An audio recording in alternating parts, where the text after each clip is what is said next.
All right, hey there. I guess good morning, everybody. It's a few minutes after 11 a.m. Central Standard Time here on Tuesday, February 1st, 2022. We've made it through the first month of the year.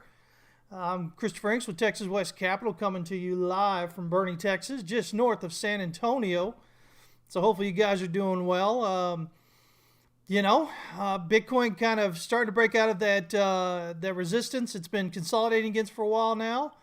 We've still got, different levels we got to get through, but it looks potentially promising at the moment. Dollar looks like it's at or very near the bottom of its pullback. Yeah, Euro, obviously, opposite way. They're looking like it's just about done with its counter trend rally as well. And not just the Euro, but, seems like just about all major Euro, USD pairs. Excuse me. And so we've got potentially the dollar getting ready to rally up here. We've had stocks pull back a bit, but I think they may be just about done. What else? Gold and silver pretty much doing the same thing again. Pullbacks looking to be just about done as well. I talked last week. I said about the markets opening this week and how we'd probably see a rally. With stocks and whatnot, and we saw that. But again, still seems to be just part of just a counter trend rally in part of that larger downward trend. So lots of stuff going on at the moment. How are y'all doing? Hopefully good. Who else we got? We got Claudio here. What's up, man? First one in there looks like Nevlusian. Chris Day, good morning, sir. Good, or I guess good evening for you. Good to see you guys. Mark is here as well. Blaze, what's up? Just in time checking in. Hank's here. Data, Keith. He says it is the second day of Lunar New Year in Singapore. Wishing everyone good health, great wealth, and trade safe in the year of the tiger. Pretty crazy, man. I was born in the year of the tiger. Yeah, long time ago. Bamboo, what's going on, man? Jared the Great's here. Let me see here. Would I mind showing the count if 69,000 was a macro wave 5? Where would the macro corrective wave 5 be? I'm going to talk about, the same thing I've talked about. There's no reason right now, I don't think, to believe that the top is in yet. We've got to kind of go through these areas we're at, but we can look at potentially what it may mean. The best one to look at would be the flat correction, because that's going to be the 5 waves down. If you look at our current, my primary right now, that's just a WXY, I believe, if I remember right. I have to zoom out a bit on the pullback off that macro high. And, of course, if it's a large wave 4 triangle, it's going to be an ABC. So, we'll take a look at the count as what it may be coming off, if it was to be the top. But, again, we'd have to look at that wave 4 flat correction possibility that I've shown you guys last week. Because, again, it's the same 5. It'll be the same 5 waves coming down. If it's the wave 4 flat correction, it's 5 waves coming off that top. If it's macro wave 5, it's 5 waves coming off the top, right, to get that first wave down. So it'll be the same one there. Let me see here. Diego always killing me with that blue on blue. What's up, man? Good to see you. Dominic, hello, sir. Good to see you as well. So, as always, guys, if you haven't joined us, I don't know what's keeping you. It's crazy, man. You can join us here at howtotradetowin.com and soon at texaswestcapital.com. We've got another service that we're launching within this next week. Our Discord members know about it. I'll let you guys know about it here probably Friday. I was going to do it a little bit earlier, but I think Friday will be the day. So some people have been asking about for a very long time, and I think we found a way to make it really, really good. So anyway, be excited about that. But yeah, you can join us tier 3, man, even if you guys just do a month. I know sometimes people look at that and they go, oh, but that's so expensive. In the grand scheme of things, guys, it's really not. Compared to others that produce the same kind of content we do, it's actually relatively inexpensive and a lot better. You can talk to any of our members here. I go out of my way to help you guys out to make it work for you, to help you learn if you want to learn. That's the whole thing. I can't do it for you. I wish I could, because then I could charge out the rear end and just do it for you guys, and then, hey, then you'd be set, right? You'd know it right away. But I can't. But I can keep doing everything I can to hopefully make it as understandable and easy as possible. Easy as possible, I don't know. Trading simple, it's not easy, right? Emotions are a pain in the rear end, guys. Hey there, Daniel Mendez. Good to see you. Chris, as mentioned, it was the tentative start date is the end of this week, but it may be Monday of next week.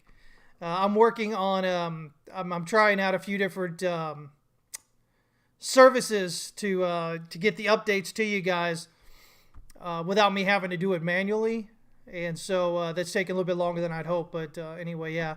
Worst case scenario, Monday. So. Okay, so here's what we're doing, guys. So this is kind of what we're looking at here in terms of Bitcoin.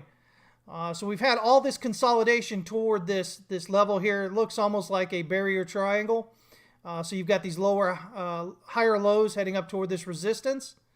We're just now starting to get that breakout here. We got a lot of room here on the 1 hour, Stochastic RSI and RSI. 4 hour, we've got room as well. The big thing about this, guys, is that you can see here that we moved in sideways between the pivot and the R1, and we tested the pivot as support, and we've been rallying off that higher highs and higher lows since.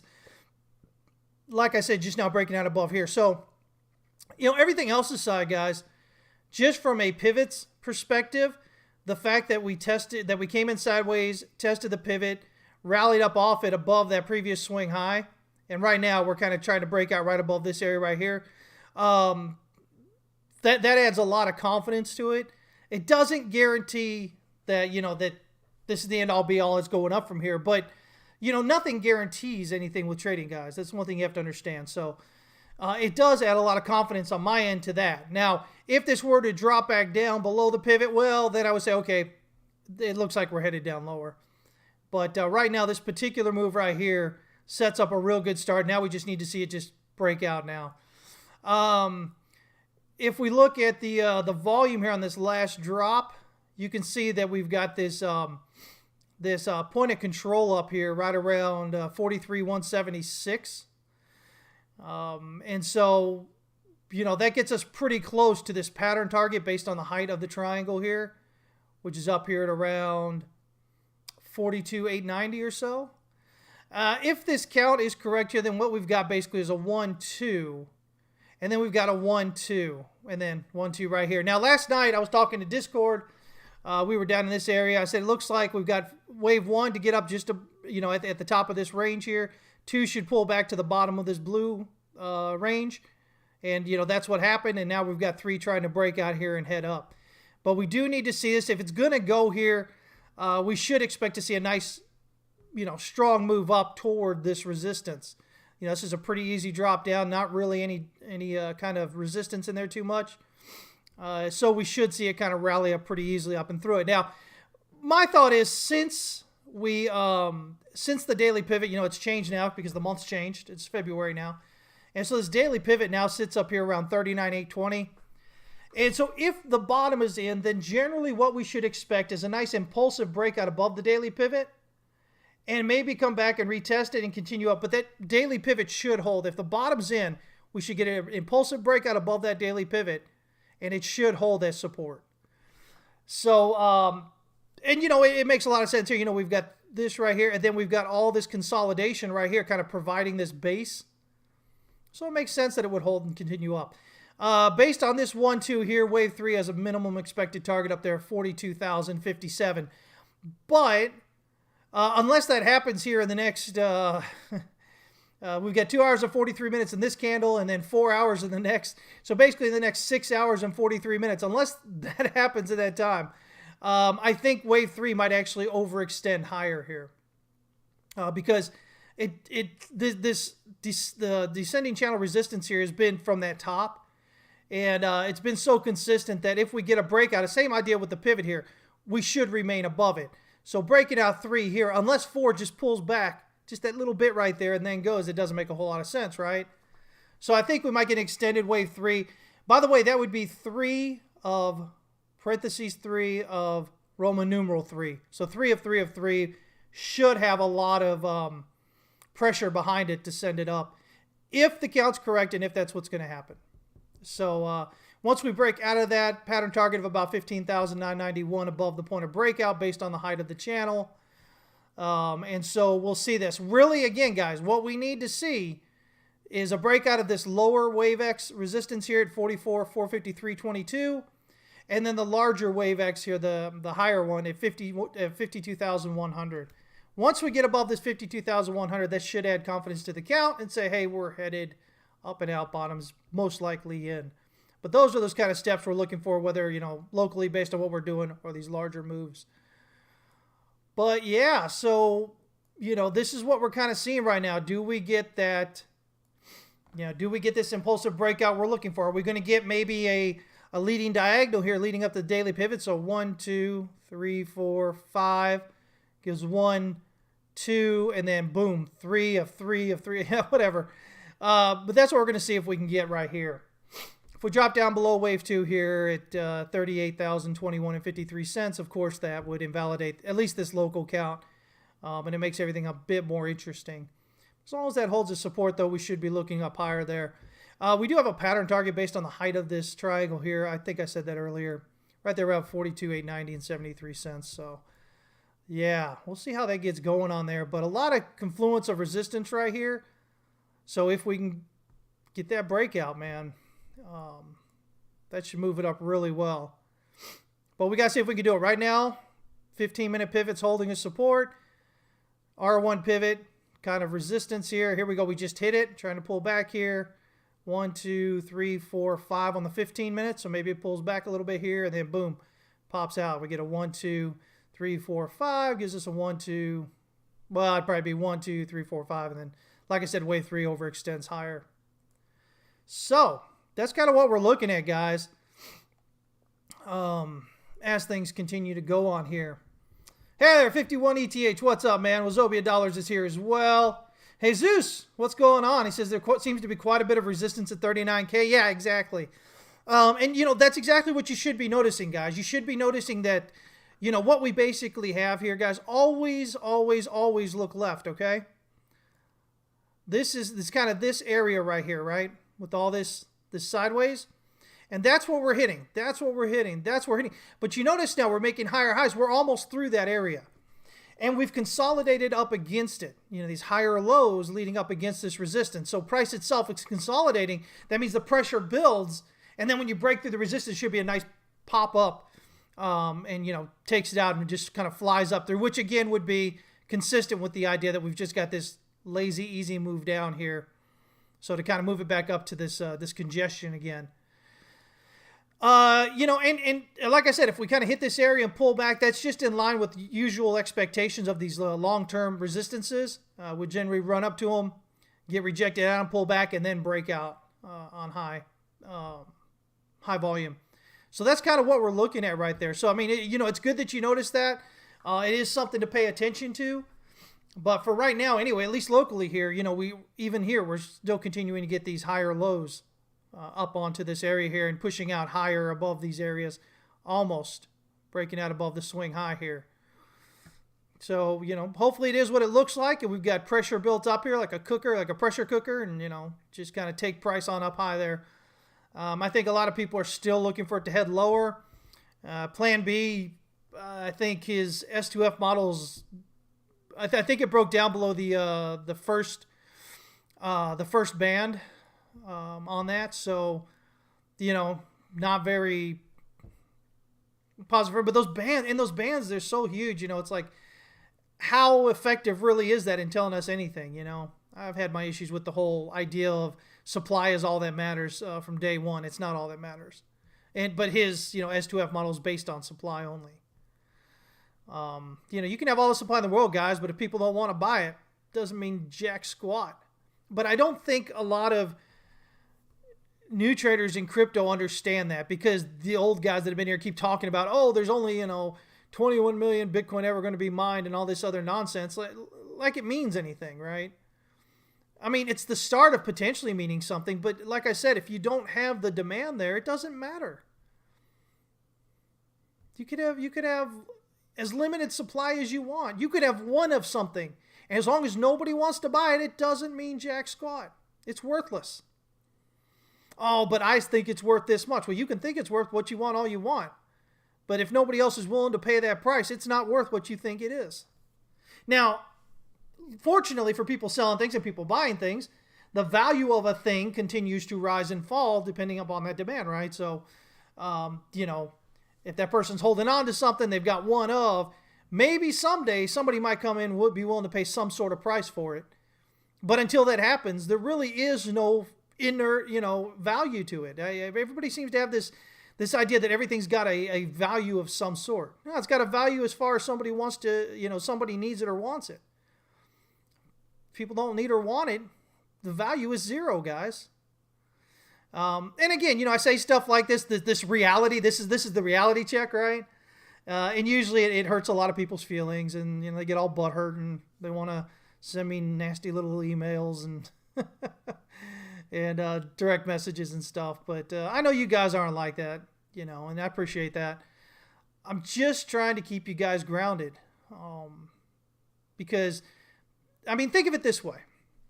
Raoul Pal got up there prior to the end of the last year, right?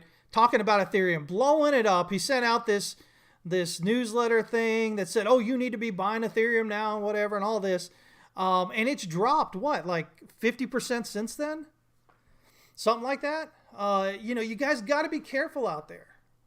It's easy to get caught up in these things, with what's going on. And it's not that Raoul Pal is any kind of, lazy or, otherwise unknowledgeable person. He's got a great, great background.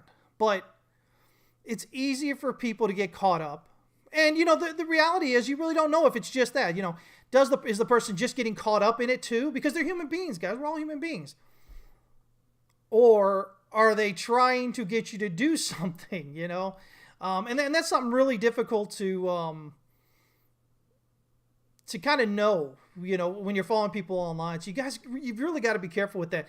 That's why, all through the years, I've always had people say, tell us what you're trading, tell us all this or whatever. And I've shied away from it a lot because I don't want that to influence you as to whether you should be buying or selling something. Because just because I'm doing it doesn't mean it's necessarily the right choice for you. And if I'm doing it, I've got my way of trading things that I do.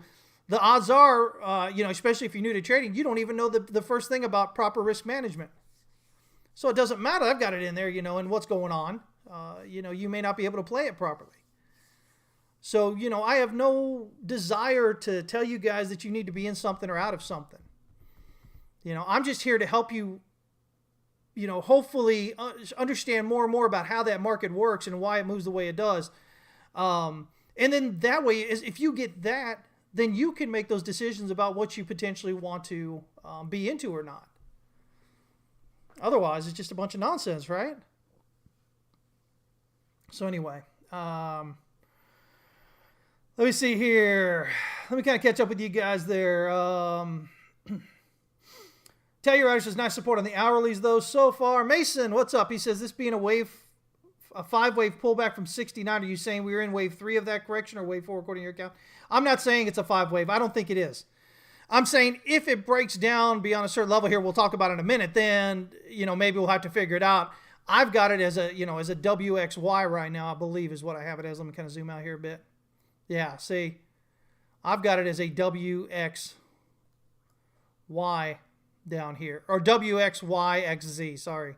WXYXZ potentially. So yeah, that's kind of where I've got it at the moment here. And it's a pretty deep pullback for wave 2. It is, comes right back into this support here though. It's been a good rally off the lows here. Now we just need to see if we can get this pop up and then break out and continue higher there. But yeah, for me right now, I think it's it's a 3-wave. That's what it seems to me at the moment. But again, as good as all this looks and these things I'm pointing out, it has, price has to move. It has to do its thing. As long as price doesn't, break out here and continue up and get to these things, it doesn't matter what I say, what it looks like at the moment. And I think that's the one thing a lot of new traders kind of get caught up in is they want somebody to not speculate. They want somebody to anticipate what the market's going to do. And, again, as I continue to remind you guys, anticipation is just gambling, right? Speculation requires confirmations. And if you want to be a trader, you need to be a speculator. If you think you're going to be a trader and you're going to act like a gambler, you're going to just lose all your money. That's all there is to it, guys. And I never mean that to be disrespectful or rude or anything. I mean that to be a reality check for you. I'm the guy that's been here doing this for a quarter of a century, right? I might have picked up a few things. And that's one of the things, that I've picked up throughout the years. But that really goes counter to the way that most people, when they first come in the markets, how they think and how they act. And again, guys, I was there myself. Back when I first started, about 95 or so. And that's why why I talk about it so much. I still remember these things. I still remember the feelings and the emotions. But I'm gonna tell you what, right now, none of that ever made me money. No, it didn't. Getting away from that way of thinking when you first come in, and getting to the opposite way of thinking basically is what makes you money, guys. His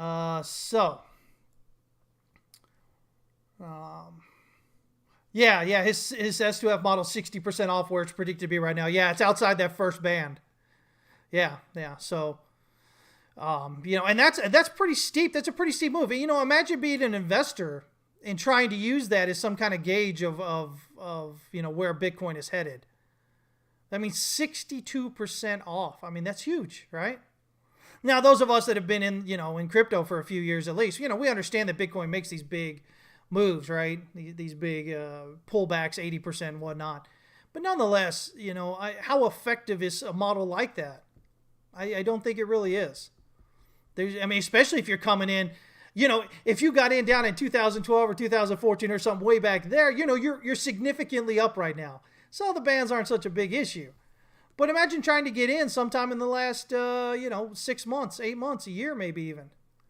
All of a sudden those bands are going to wreak you a lot of havoc in there along the way, because you're much closer to that, to that movement there than what you would be further back down, right? What's up, Block Tech? Good to see you, man. Let me kind of catch up with you guys here. Hey there, GT. Good to see you. Hank says it's not a wave 2, not in a million years. Thank God he said we'll never say never, but very unlikely. That is of course an opinion. But we do have these other ideas here, remember?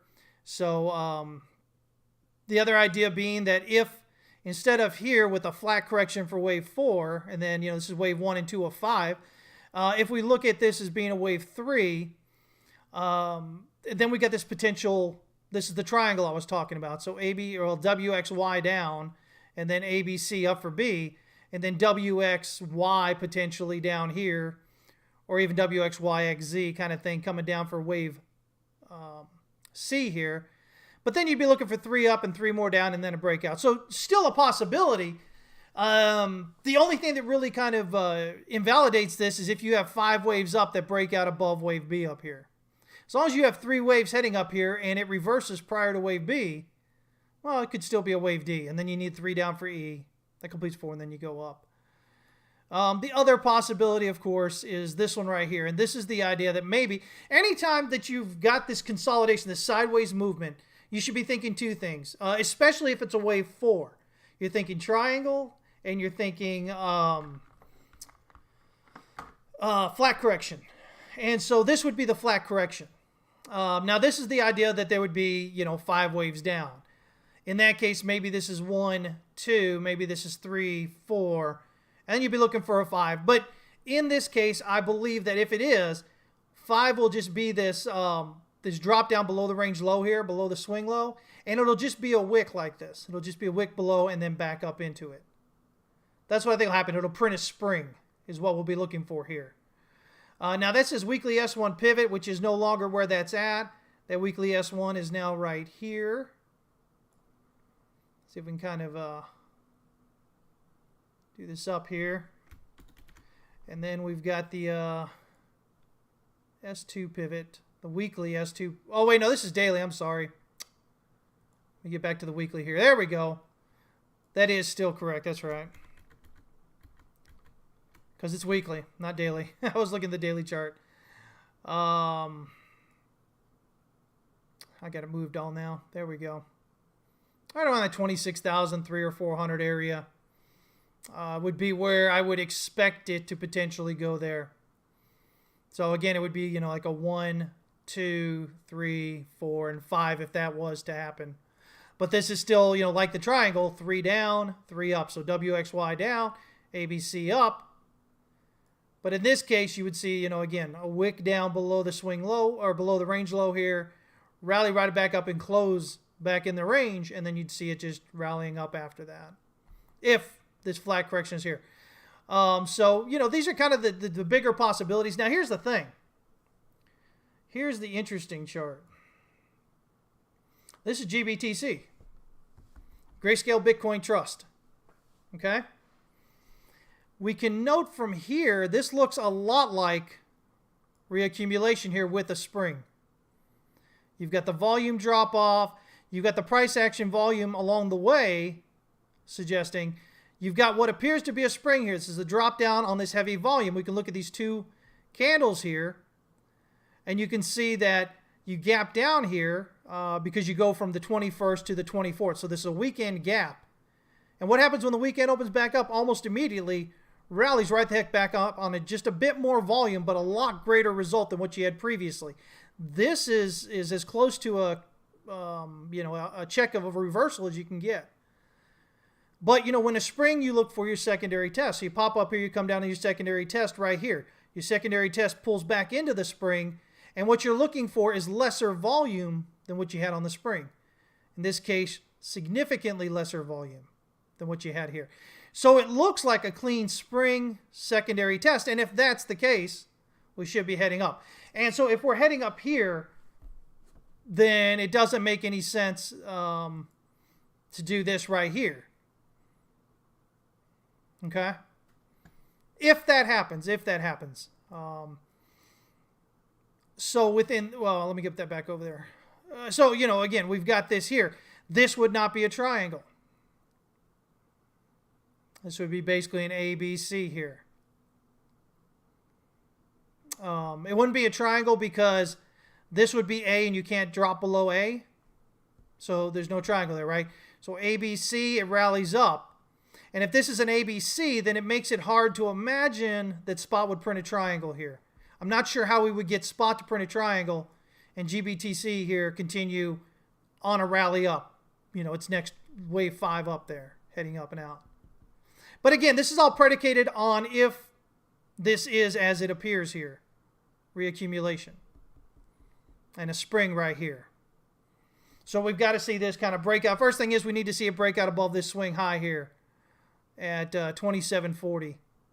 That'll be the first hint that it's potentially correct. Again, having the idea that we got a spring, secondary test, a solid secondary test, and take it up out of there.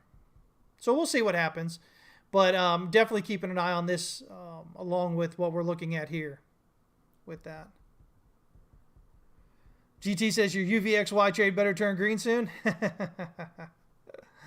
Let me see. So we'll see what happens. Again, I'm not here to guarantee you that anything's going to happen.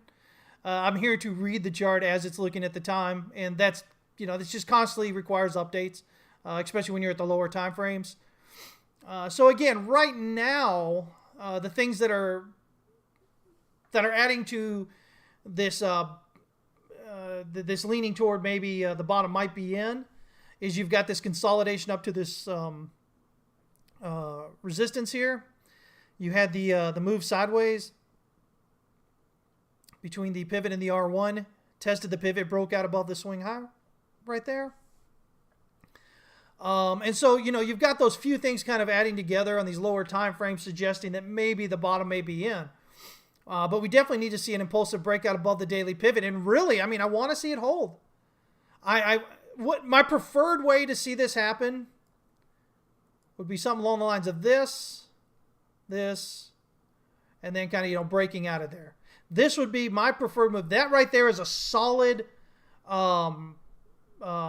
rally, a solid bullish rally. The fact it comes back and retests the daily pivot area here as support and then rallies back above the previous swing high, takes out the descending channel resistance. That culmination of events right there really adds a lot of local support to the idea that the bottom may be in at that point. But remember, even if the bottom's in, potentially a triangle, or as Hank's suggesting now, some kind of complex correction maybe. there's a lot of possibilities until we break out above, wave B up there. But again, if the bottom's in, that gives us a lot of trading to do along the way. So yeah, I wouldn't hate it either way. Honestly, my preferred way to look at the chart right now would be that the bottom is in of some sort. As for whether this is 1, 2 and going up on 3 of 5, or if this is a wave 4 triangle, or if it's wave 4 complex correction of some sort. As far as those go, I don't really care, honestly. But the sooner we can get to understand that maybe this might be the low here, the more actionable trading that we can do along the way. We've got other pairs out there that are moving pretty well. XTZ, Tezos, is actually breaking out pretty good as of yesterday. And Ethereum was looking like it was moving pretty good last night, or early evening. So, that kind of gives some encouragement that maybe Bitcoin maybe is some sort of bottom there and heading up. But again, from here, guys, we've got to see that impulsive breakout of this resistance here. And then we've got to see it hold this support. If we can do that, I think you can look up quite a bit. And then we'll just play it as it does there. Let me see here. Matthew, what's up, man? Been watching hourly bear divs stack on Bitcoin here locally. How much weight do you put into bear divs with Elliott Wave? Bearish divergences, bullish divergences. They're easy to get wrong, I think, because people jump in them too quick, or they take too big an area. They skip over areas along the way. So they go, oh, it's this big bearish divergence, but really the bearish divergence was earlier, and since then it's just been RSI, following along with price. So I don't tend to give it too much significance. I look for it down in oversolds and overboughts mostly. Those are the strongest areas to get those bullish and bearish divergences. As you can see, we've got this 1 hour bullish divergence here, which marked that kind of bottom area. We've kind of just continued to go up since then. So yeah, like a lot of times people go here and they'll go, okay, there's a bearish divergence right here. That's not a bearish divergence. There's multiple areas. There's this high to this high to this low to this high to this low to this high. So, you'd have to look in this area to see if maybe you have a bearish divergence, not across this whole thing, because there's too many significant moves up and down between it. So you want to go off those most recent highs, or if it's bullish divergence, most recent lows kind of thing. This one right here, this is the low, and then you've got the correction here, and then you've got the low. So, again, the low, the correction, the low. And that's why we're kind of looking at it there. Yeah, Hank, I don't know. GBTC, we'll see. This is probably one of the bigger possibilities of why I think maybe there might be a bottom in. And why I'm still sticking with this as the primary count, the idea that we got a 1, 2, a 5. Really a lot has to do with what's going on here. But again, we've still got to see follow through. But it's painting a pretty interesting picture right here with that spring and then that secondary test. I mean, a lot lower volume on the secondary test, which is what you want to see. But now we just need to see that breakout. We need to see some movement up there. So we'll see what happens with it. Let me see here. Ace and Risk, what's up, man? Better late than never, my friend. Let me see here. Someone tell Dow Jones about Evergrande. Evergrande deck got seized. Evergrande, man, that's been around. What a story that's been, right? Let me see here. Hank says the GBT could also indicate a flat. Let me see here. Let me see here. Yeah, where you've got it like here maybe, and then like an A and a B and a C. Sure. But if it's a flat, again, that's the bottom. This is, in GBTC, this is wave 1 of 5 then. There is no complex correction or anything happening there if that's the case. Well, I guess you're thinking maybe you could have a complex correction on there. Sure. I guess potentially. And here's my reasoning, guys. I've told you this before. I actually don't hate that idea because the longer price does here. So With Wyckoff, you have phases. Phase A is your stopping phase. Phase B is your building of a cause. Phase C is your final test. Phase D is your interior markup. Phase E is your exterior markup. Phase B is the one you're interested in because the longer that takes, the longer phase B takes, the bigger and larger your breakout is going to be. So if this is, say, in Hank's world, a flat correction here, followed by maybe like a triangle and then some other correction, so you've got this complex thing going on, which I'm definitely not saying it can't, right? It's definitely a possibility. So, as Hank sees that, if that's what happens here, this would be great news for those of you out there. And now you got to be patient. That's the thing. But man, that means that this would just be basically an ST in phase B here. Actually, not even. This could still be. But see, here's the thing, Hank. If this is a complex correction and this is a spring, this interior markup, the rest of this complex correction is going to be short-lived. It's not going to be anywhere near this long because phase B is your longest phase. Phase B should be your longest phase. Phase C shouldn't take all that long. Phase D, your phase C, phase D, phase E, or phase C and D anywhere. They're all smaller phases. But yeah, the only other thing I think of is maybe this is an ST in phase B. And then we get a move up, and then we'd have another... I guess it wouldn't have to be a spring. I guess it could maybe do an LPS. So, okay. See, I'm thinking on the spot here with you, Hank.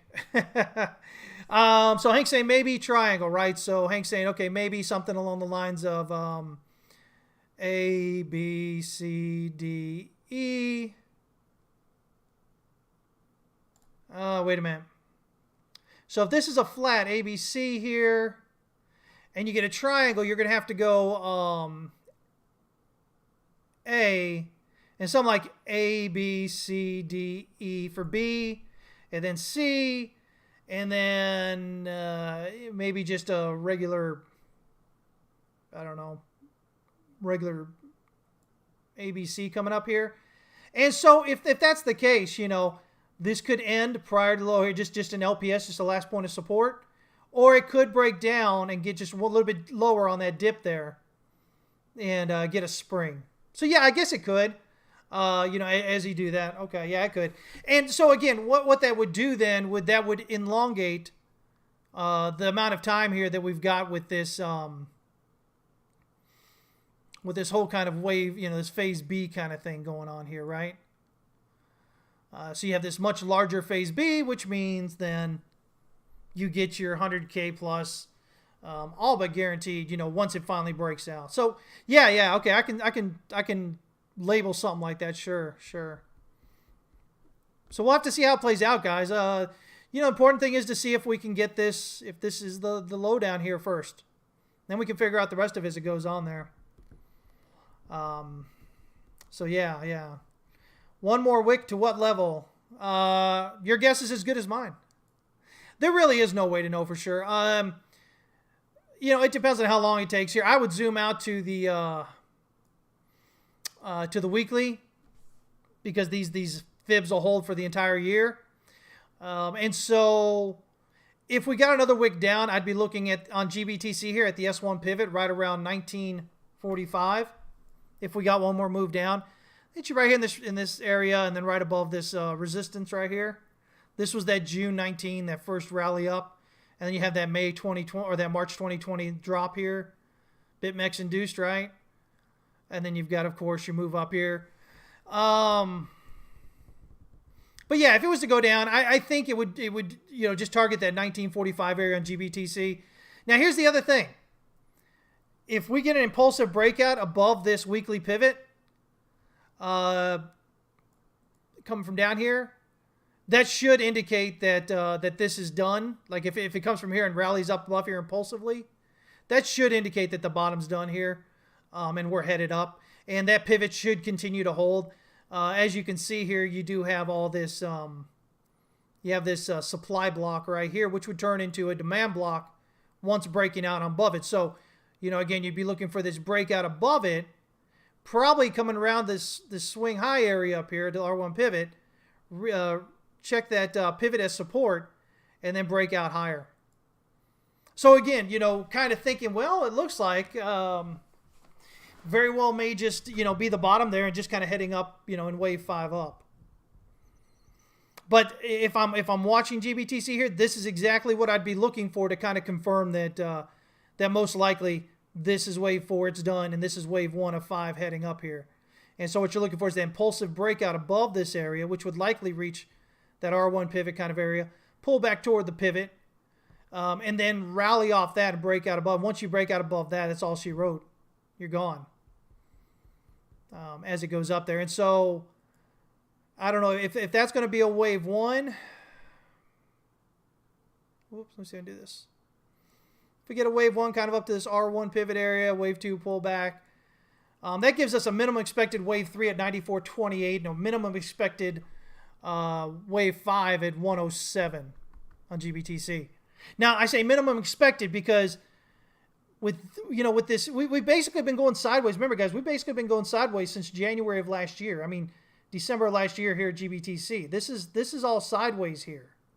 It's not sideways when it pulls back against it. It's the range, right? So we're talking about the breakout here, which was the 14th of December, 2020.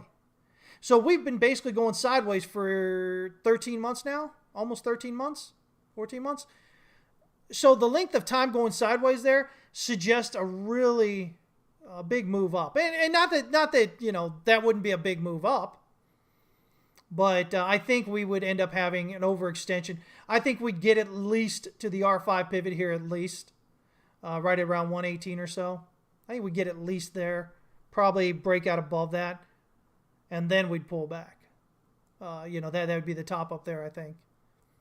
So, yeah, I mean, that's what I'd kind of be looking at with there. So we're kind of looking at that. Let's see here. DXY, guys. Looking at this here. 1 at the top, pulling back for a 2. With this, 2 may be done.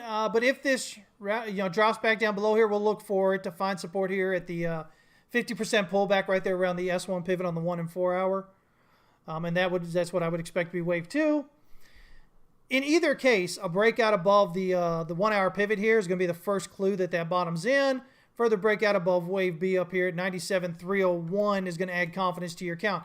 If wave 2 is complete here, wave 3 has a minimum expected target up here of 100.76. That's kind of where we're looking. It's the same thing but opposite with the Euro USD here.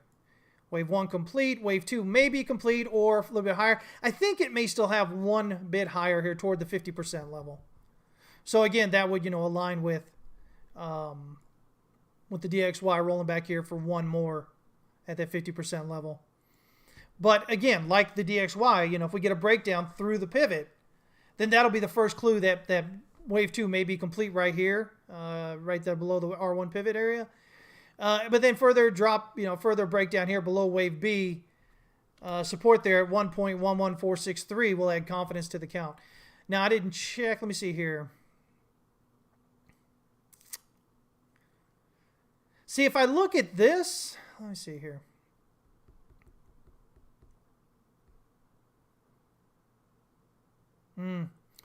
If I'm looking at this count here, I did have this as an AB before we kept moving down here, back when we were up here. It's possible that we could have a 1, 2, 3, 4, 5. So A down here, B at the pivot.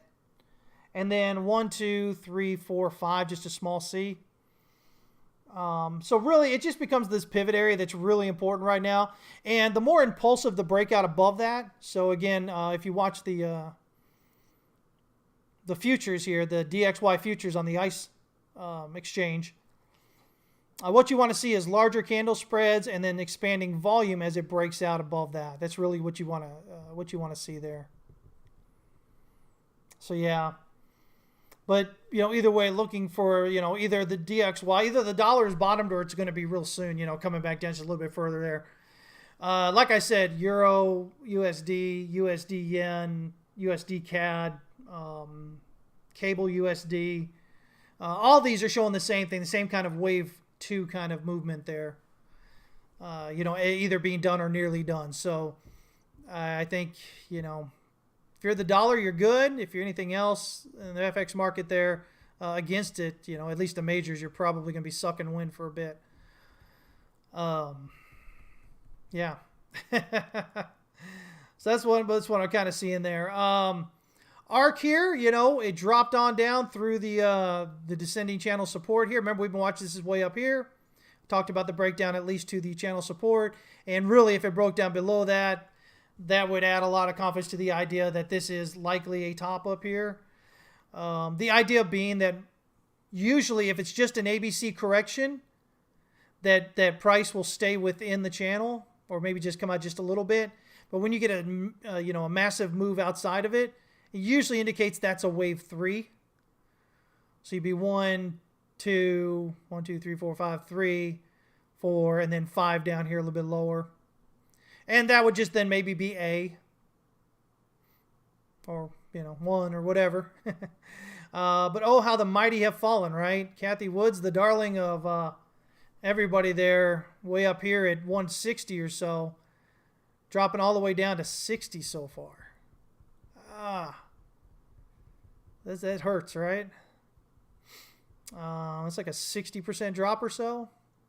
Not too long a time period either. February of last year till February of now. Well, January anyway.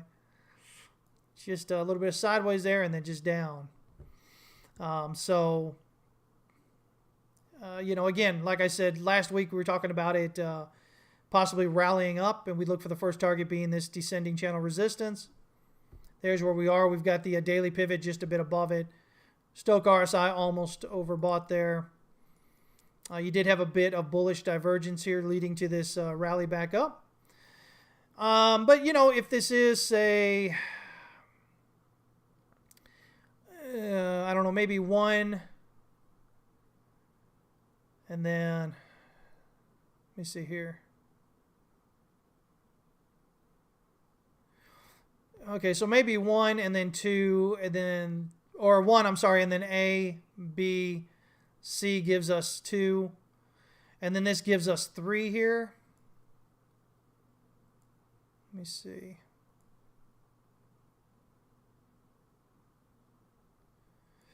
Or maybe 3 of 3. See if I change that fib-based. That gives us the 168 right about where we're at there. That'd make a lot of sense. You get 4 on this pullback here, and then you get a 5 a little bit lower down there. And then you kind of do some sideways for wave 2 or B. And then work with that, and then you continue on lower. I don't know that this is necessarily a bottom or the bottom. I think for right now anyway, the best way to look at it is just a a temporary rally on the way down. But we'll see what happens with it. Tesla, of course, not doing a whole lot better there. We're watching that one as well. I think what we've got here is 1, 2, 1, 2, and then 1, 2, 1, 2, 3, 4, 5 gives us 3, 4. Potentially could head up a bit further here toward this supply structure in this lower degree wave 4 here. But a breakdown through the pivot should indicate that we're probably heading down for 5, and we'll look for 5 of 3 down here at around 697.5 or so. So that's kind of what I'm looking at potentially at the moment here. Obviously, if this is supposed to be wave 4, then if we break out above wave 1 here, which is 1,026.77, that should invalidate it. I'm going to have to figure out something different there. But again, looking at this as potentially an A, B, working on a C, or it could be a 1, 2, working on a 3. So again, same ideas with Cathie Woods and her ARC ETF there. Let me see here. You like Cathie, so yeah, it hurts to see. Blaze, yeah. Again, it's just the way people tend to be. They jump up with one person seems to be doing good at the moment, thinking that they can do no wrong, and then the market says, "Hey, you're on the wrong side here." It just is what it is. Managing funds and whatever, it's never. Everybody loves you as long as it's going up. The minute it goes down 10 cents, everybody thinks you're the worst idiot in the world. You got to have some thick skin to run that stuff. But also, we see people that run some of these funds and they implode, and then they go on to run other funds, and you're like, really? So you can kind of see it there why people would feel that way, I guess. All right. Let me see here. Is ARK the biggest shareholder in any company? You know what? Honestly, don't know. I think they probably are. Or they were. They were up. Maybe up in this area here. They were. But I haven't checked that recently. I don't know. At this point right now, I really don't know. I know they've just been offloading a ton just because. You know why? Guys, if you've been following me for any length of time, you know that I said. I showed you how the tech was leading everything on the rally here over the last few years, right? And I said that what was most likely to happen is when we hit that top, it'll likely be tech, the tech sector, because that's what's pulling everything up. That'll let us know, right? And so when we we were watching, NASDAQ, because NASDAQ is so tech heavy. And we said, and so the NASDAQ was kind of leading the rally up over the last few years. And so we were looking for the turn down. I said, we get the turn down. It's probably marking, the end of the bull run. And so, with the strong moves up the tech had, it's easy to have strong moves back down. I think we're kind of seeing that over this last year, as like ARK and Tesla and others of those few that are way up there that were kind of leading this whole push higher, just kind of getting let down, and then tech-based ETFs and whatnot. So, oh man, Saylor, right? So Saylor, what? He bought another 25 million, I think. Yeah. Let me see here. Let me see. We've got a little article here. What do we got here? Let's see. They bought approximately 660 Bitcoins for around 25 million between December 30th and January 31st. Paid an average price of $37,865. Let's see here. It equates to an average of 21 a day that they've been buying. That's a markedly lower rate than in December when the firm bought 1,914 in 20 days, ended December 29th, an average of 96 a day. And that itself was slower than the 1434 bought in the first 9 days of the month. So if we kind of look at that and we say, well, let's see, they bought their, let me just go to the bigger chart here. Through December here. So they bought most of their Bitcoin right here. They probably bought this right here, which is why I bet you it contributed to this big bounce, right? And then here they go down. And so then in this area, they bought the second most, and then they bought the least amount down here at the bottom. Well, I mean, if you're a trader and you're dollar cost averaging, the intelligent way to do it is you buy most up front, and then you lessen your buys as it continues to move. You buy the least bit up front, and then you add to it in greater bits as it gets more toward confirming. The idea is you don't put yourself at risk by, thinking you're buying, in this case, the bottom, and then it continues to drop with you. But as I keep, telling you guys, Saylor is not a trader. He's just on this, this kick to collect Bitcoin, and we'll see how long that continues to go. But yeah, if you were a trader attempting to do that, you would have had your smallest buy right here. And then if it broke out above here, you would have added a greater percentage in there. And then if it broke out here, maybe even a greater percentage. And that way your average buy-in is a little bit higher than where you got in, but you've done it intelligently. You haven't put a whole bunch of risk to begin with. Their largest buy, as you saw there by far, was right in this area. And they bought second most right there, almost the same area. And then they bought less here. So they're buying less as it continues to drop, which again brings their overall cost up, right? And so if we look at this, I think it's right around 30,000 is their average. Now, let me see here. Let's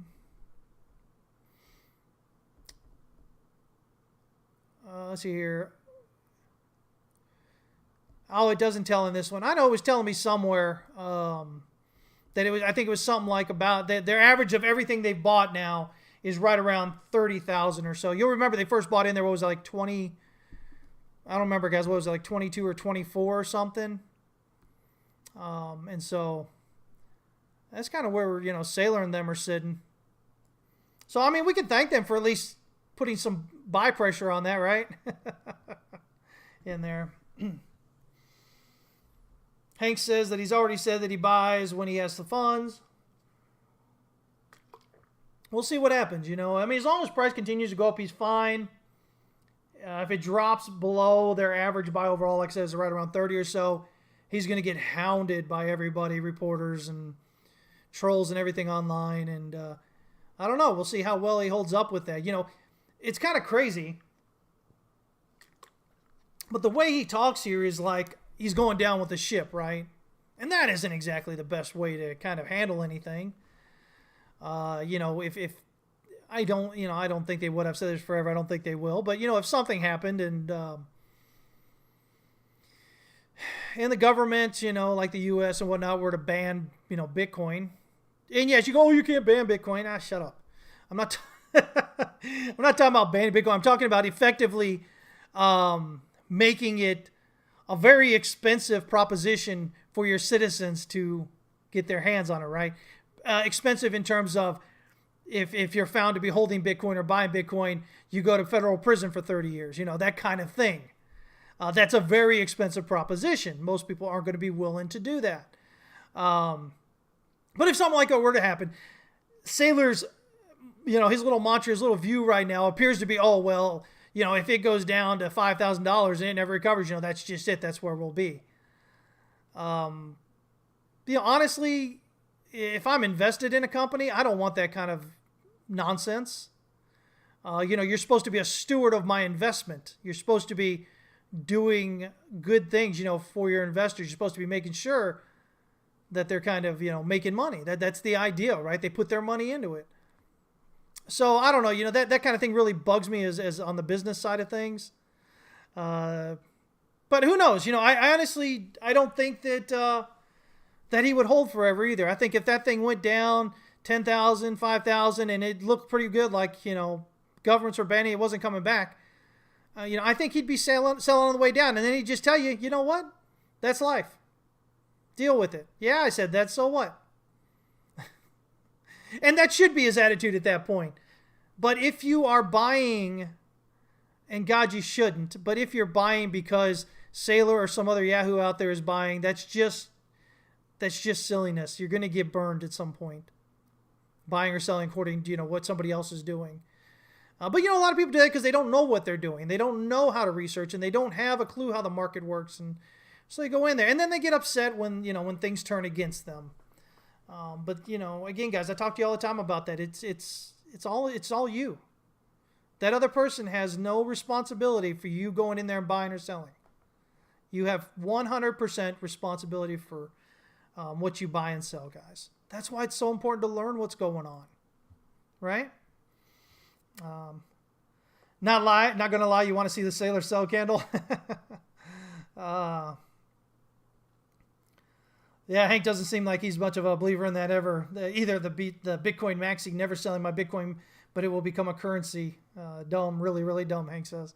Yeah, again, guys, I don't...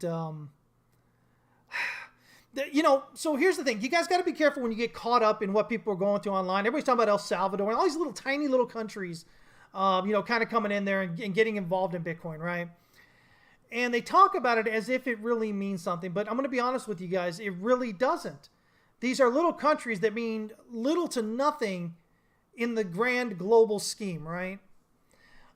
If somebody like the U.S. or the U.K. or China or somebody said, hey, listen, we're going all in on Bitcoin, that's it, no more U.S. dollar, it's now Bitcoin, whatever, then it's significant, right? But, when you got just these little countries doing this, it really doesn't mean anything. And I know that hurts people's feelings because they want it to mean something. They want it to mean that, hey, they're going to be rich. Because most people are buying, even if they say, oh, no, it's going to become some currency, they're buying it because they're valuing it in dollars, and they see it going up in dollars or euros or cable or loonie or whatever, they happen to be their country's fiat is. And the sad thing is, a lot of people can't be honest about that. They will literally say that's what they're doing. And then when you point out, they're like, no, that's not what I'm saying. Well, no, it's actually exactly what you're saying.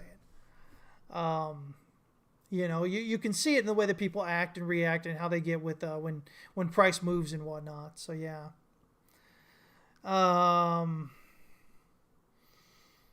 So we'll see here. What's going on, Moogs? Thoughts on Russia's latest stance on Bitcoin? Same old, right? I mean, it's really not changing. It's this whole back and forth thing. I don't think they're going to outright ban it at any point ever, really, or anything like that. I mean, you can even look at India. Look at how big India was talking, and now they're talking about taxing at 30%, right? India's huge, guys. India is huge. Right there behind China in terms of people, right? But I don't see Russia really banning it or anything, or doing anything too nefarious, too terrible for it. I see a lot of chattering back and forth, but it's the same thing most countries do anyway. It's all about, even with militaries, right? It's all about posturing and fluffing out those plumes of feathers, right? If you're a peacock, right? Making you look bigger and brighter and stronger than the other. And the countries do the same thing, but it's not just with military. It moves itself into the economic side of things as well. I don't think, again, small countries banning Bitcoin is the same thing as small countries, trying to make it legal tender or something. It's insignificant, really. You've got to watch, what do the large countries do? The ones that have weight in the world, what do they do? Because if they're actually banning it, or if they're actually making it, then it makes difference. Everybody else, and I don't mean this disrespectfully to any other country or people from those countries, but it's like you in the markets. You have no influence on price. I'm going to tell you guys right now, if you think you have any influence on price, just get out of the market. You don't. The very biggest players out there can exert some sort of effort on what's going on. So, which is why we always talk about figuring out what the big guys are doing and following along with them rather than fighting against them. It's the same thing with anything else in life, guys. Okay? Don't kid yourself into thinking otherwise. There's a lot of people that are saying, oh, Bitcoin because it's for the little guy and whatever. Really? No, it's not. Bitcoin's going to be the same transfer of wealth that we've seen in every other industrial age as it's come up. Guys, the rich are going to continue to get richer. Why? Because they have the money to put into it significantly enough to continue to increase their wealth. The rest of you don't. And yes, some people are going to do good. Yeah. Most traders that come in, though, are going to lose all their money in there because they think it's like a casino. They're not really learning how to trade. They're all emotional. They're believing that it's going to become the world's reserve currency. They're believing it's going to, that the fact that, El Salvador is making it, like currency over there, accepted like currency over there, that it means anything in the grand scheme of things. Again, I'm not here to hurt your feelings with that, but, you got to call a spade a spade. You got to say what's up. And that's what's up, really. Let me see here. And that's fine. Yeah. Hank says, just don't be the last one holding. Exactly. I say this stuff and you guys go, oh, well, it sounds like he's warning us against getting involved in it. No. You can make tons of money in speculative assets, guys. That's where so much wealth comes from. But you have to, like Hank says, don't be the last one holding it. You've got to understand that there's a point at which you have to be ready to get out just in case. And you've got to get out. You can't stick around emotionally with it and holding that bag.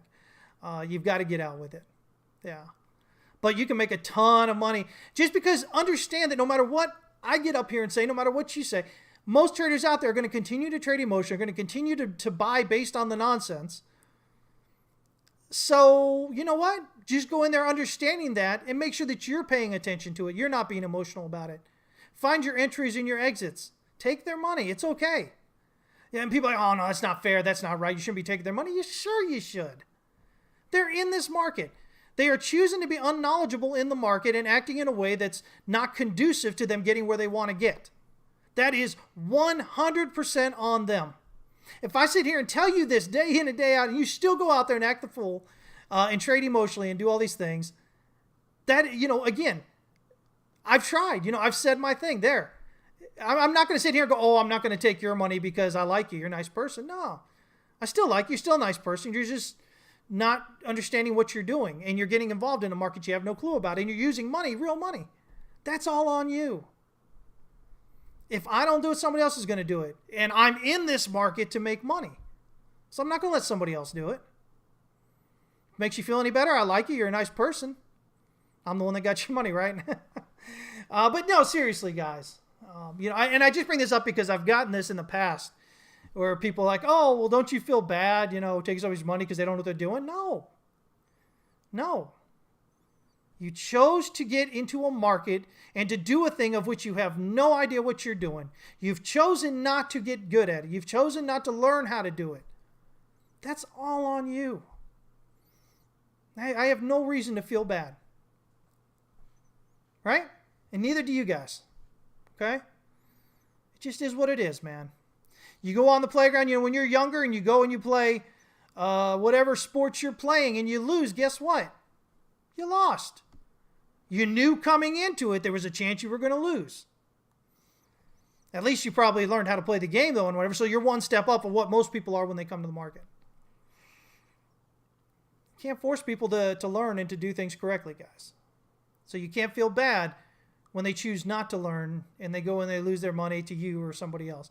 You can't feel bad. It's part of what it is. It sucks for them, sure. But it sucked for you when you first came in and lost money too, didn't it? Nobody was crying over your spilled milk there, were they? Except for you, right? Let me see here. Hey, what's up, Common Man? Good to see you checking in.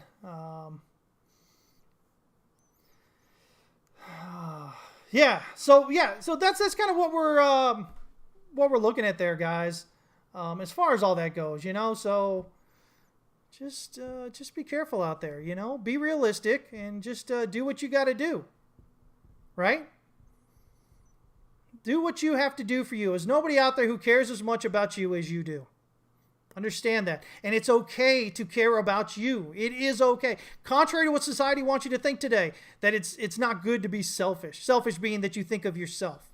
That's exactly okay. It was people who were selfish that created, Henry Ford created the manufacturing line there, right?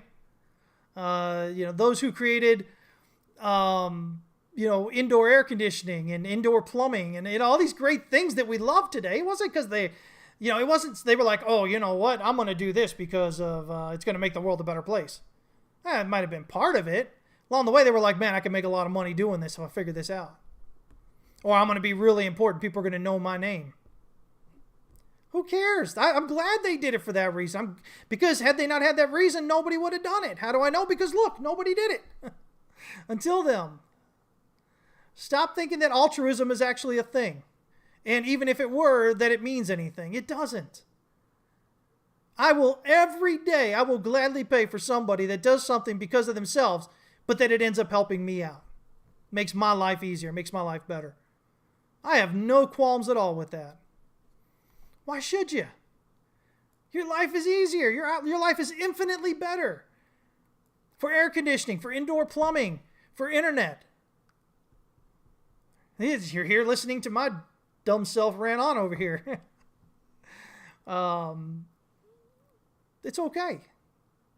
It's okay. Stop falling into the nonsense of the world where things supposedly have to be done just because they have to be done for the good of everybody. Otherwise, you're a bad person. That's such nonsense. Oh, I get so sick of hearing that. This world would not be where it is today if that was the case. People wouldn't be doing that. So, yeah. Blaze, you need to hear that, man. Good. I'm glad, man. You know, it's a hard thing because a lot of times if you're a capitalist or somebody that would, you know, you would kind of say that you're this capitalist. In other words, that you're all about, to put it more loosely, you're all about building your wealth, right? You're all about creating business to make your life better, to give you more money so you can be easier, so your family can live easier, so they don't have to worry. If you're like that, then you tend to get talked down to and put down by society, right? Don't worry about it. Don't worry about it. People are just jealous because you're doing something about it. And I'm going to tell you what right now, guys, if you've never started a business, I'm going to tell you what right now. It's a lot of hours. It's a lot of hours. There's no net. You don't have, you know, government giving you health insurance. Well, here in the U.S., we'll say here in the U.S. You know, if you fail, you fail. That's it. You know, if there's an issue at 3 a.m. that you've got to take care of, you got to take care of it. I mean, you know, a lot of people don't understand that when you're an entrepreneur and you get something going, there's a lot of commitment, a lot of time and effort committed to that. A lot of time you don't get to be around family. Sure, you could play it safe and go work 9 to 5 for somebody and come home and not think about work, right? But even those days are becoming, you know, few and far in between. Especially with this whole work at home thing, you know, bosses, supervisors are you know, think that you're supposed to be working at 9 o'clock at night. You know, sending you texts and messages at 10 o'clock at night, you know, about this, that, and the other. Nah, man, I'm off the clock. So, you know, stop worrying so much what everybody else thinks. Nobody out there, government or otherwise, is going to care more about you and your family than you. Period. Nobody is going to be willing to put in more work to take care of you and your family than you are. So stop worrying about what some Yahoo out there thinks about you, you know, trying to do it. At least you're out there trying. They're sitting on the rear end. There's a lot of that. A lot of sitting on the rear end and yakking from the sidelines. Don't worry about it, guys. Okay? Whether it's business, whether it's trading, whatever. Whatever you do in life, take pride in it, do it your all, okay?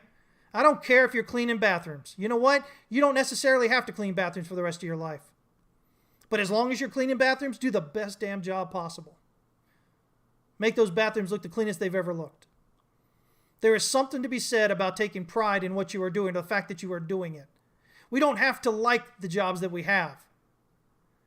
But we should always put in the absolute greatest amount of effort as we can. Do the best job possible. Because that's what that mindset is. What it's not that it brings good things to you, though it does sometimes.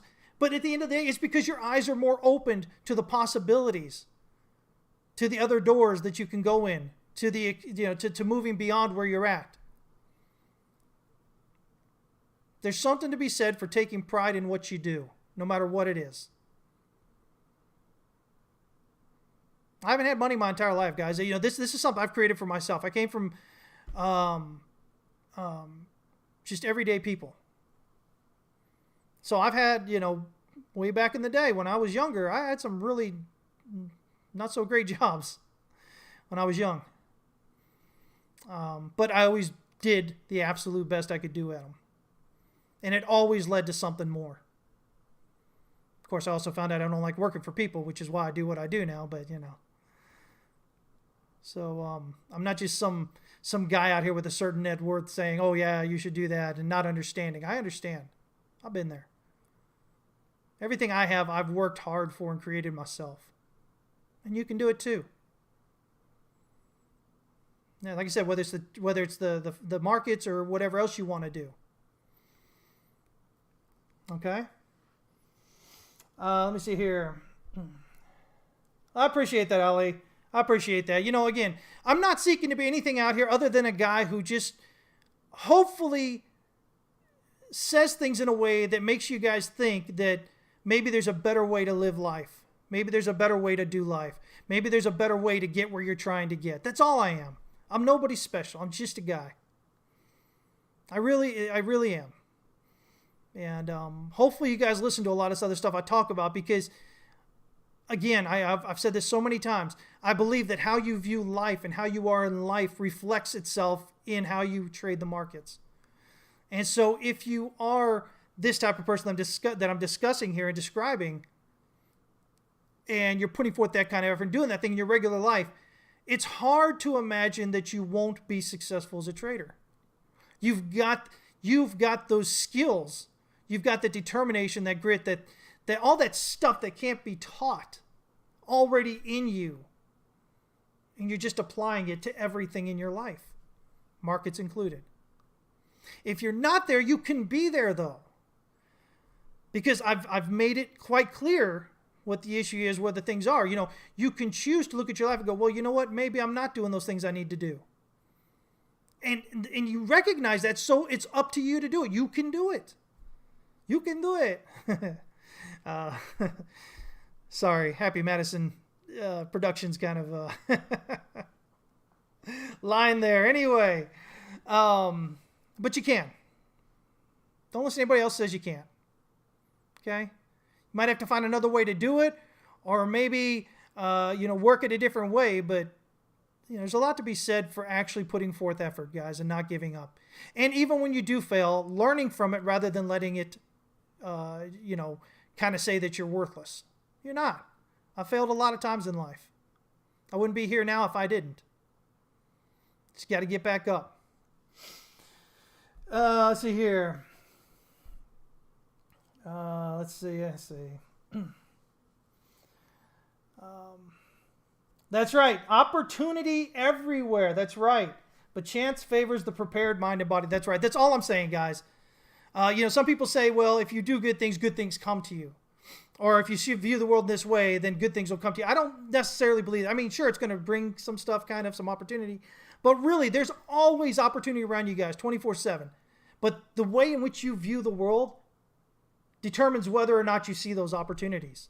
And when you change your mindset and you become more positive, and you understand to put the effort in and the work and do these things that you need to do.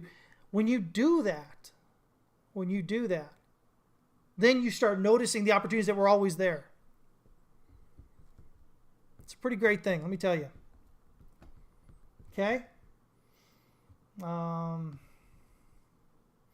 Managing employees is a challenge. It definitely is. There's value to building something versus trading. Exactly. And so again, it always comes back to, well, Chris, if you're trading so well, why are you doing what you're doing? Because I enjoy it. Because I'm driven to build that entrepreneurial thing. And it's really people that have actually gone through the process, I know that they understand what I'm talking about. If you've never actually had that desire to build something, it's hard to understand that. But it's just this thing, this innate thing inside you that just kind of drives you to build and create something, right? And you're not always successful. But sometimes you are. But either way, it's not about the money that you make from the endeavor. It's about making that endeavor work. It's about making it successful. Yeah. That's right. Everything you see is built by someone's business. That's right. Hank says being an employer was one of the most fulfilling things he ever did. Yeah, it is. It is, guys. It can be very good. But you definitely have to be ready for it. Because a lot of your employees are going to be the opposite of what I'm talking about here. And sometimes, one thing that's hard for employers, managers, entrepreneurs, or whatever, is when somebody comes in and they can actually do a part of that business better. And as that manager or as that employer, as that entrepreneur, you should be building them up so that they can take over that part of the business and do that for you because they can do it better. The idea about being a general is to have all these great people under you who you can offload all this stuff that you have to do onto, and you can trust them to do it. Too many times, though, a lot of managers or whatnot, they get threatened by people who come in that are maybe better at a thing than they are, and they treat them pretty poorly by it because they're scared, they're threatened by them. But don't ever be that way. If you're building something, help develop those people to be the best that they can be. It's really great stuff, guys. Okay, listen, guys. I need to get out of here. Let me look here real quick, though. Let's check out oil here real quick. Let's see what we're doing. Potential triangle. Let's see here. Oh yeah, rallied off well off the low here. Let's see here. Wave B swing high there at 88.84. This swing high at 88.87. So we've broken out above the triangle here. That confirms this wave 4 triangle. We've gone up in 5 waves. So technically, we've done 5 waves up off of wave 4 completion, and we've broken out above wave B there, which is the top of the triangle, above wave 3. So technically, enough has been done that wave 5 could actually be done right here at the R1 pivot. But we're going to give it some room and say maybe this is a 1-2 here, working up 3, 4, 5. Get up here around maybe $90 or so. The pattern target on that you can see is right there around 89.25.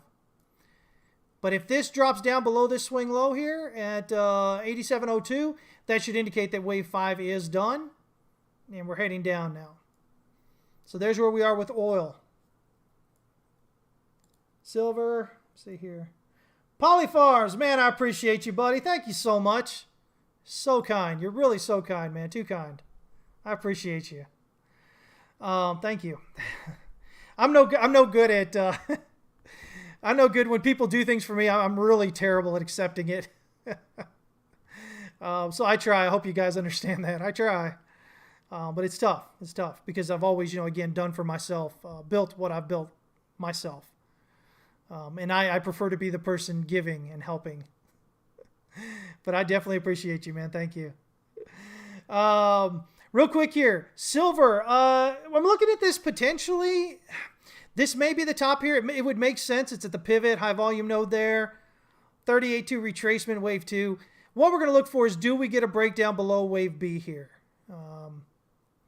So that is $22.36, $22.36. If we drop down below that, that says wave 2 is done. And wave 3's got a minimum expected target down here at $19.18. If it does happen to rally back up there, say maybe this is a 1, 2, 3, 4, and we get this 5 up here, well, then we're looking at this box, 23,285 to 23,290 or 23,395 kind of area, right there below the 50% retracement area. So that's kind of what we're looking. Either it rallies and heads up there and then we come down, or it's just rejected at the pivots area and just heads down. And so gold's no different on that as well. Let's see here.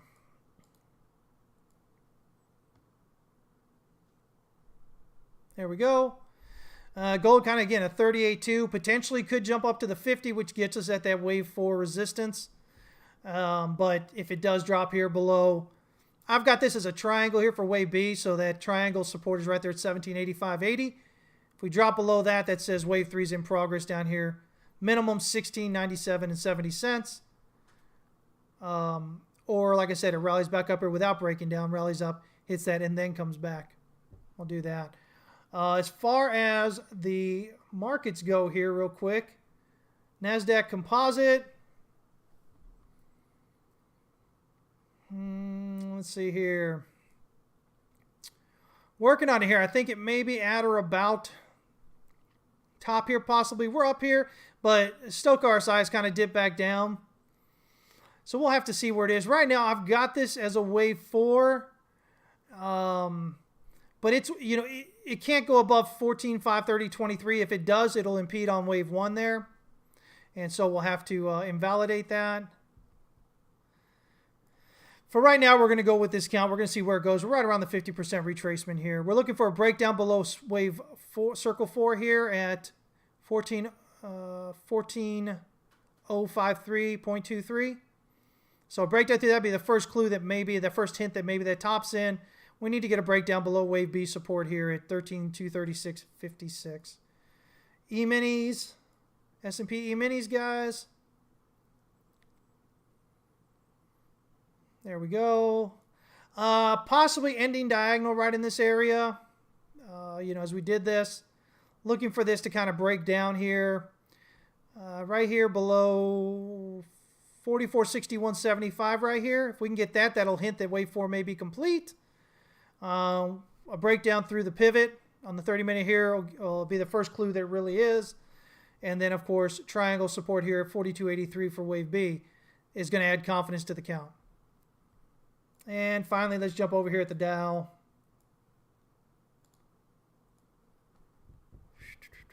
Dow. Here we go. Moving sideways here between the R1 and pivot. I need to get this up on the E-minis or something. See what kind of volume we got going on here. But potentially, again, 61.8 like the rest of them. Wave 4 potentially in progress here. If it breaks out above 36,203.53, that'll invalidate the count because it'll put wave 4 into wave 1. If we can get a breakdown here below this this wave B of 4 here, 34,496.10, that'll kind of be the first clue that maybe that tops in. And then if we can get down here below wave circle B at 33,807.51, that'll add confidence to the count and kind of get us down here toward 31,984.50. All right. So there's that, guys. Let me see here. So yeah, so that'll get us done there, guys. As always, I appreciate you guys joining in. Hopefully, you're picking up something here. If not the charts, maybe all that other stuff I talk about. Like I said, man, I'm nobody special. I'm just a guy doing a thing here and trying to help anybody that's willing to really listen understand the market in the way that I do, and which has been very successful for me for quite a while now. Not just that, but also in life. So hopefully that's with you all there. As always, remember, the only thing you control in the market is how much you lose. That's it, guys. So, again, we talk about all this technical stuff on the charts and everything. We talk about sentiment, stuff like that. At the end of the day, though, risk management is the most important part of your job as a trader. And so if you don't take the time to get that down and constantly work on it, you're going to see the poor effects of not doing that show themselves in your trading. It is absolutely the most important thing you do day in, day out as a trader, okay? I hope you guys have an amazing weekend. All right, guys, weekend. Look at me where I'm at. Week. Like I said, I've got an announcement to make on Friday about a new service we'll be adding. So hopefully it'll be exciting for you guys. I know Discord was really through the roof about it. So we'll be mentioning that on Friday as well. Till then, trade safe, stay safe. And hey, if you want to join us, you can do so at howtotradetowin.com. We'd love to have you there, all right? And if you do, man, jump on Discord and say hi. Tag me. Tag everyone, say hi. We've got a great group of traders there, guys. Great, friendly group. All right. You guys have a great day. I'll catch you on Friday, 11 a.m. Central Standard Time. Take care.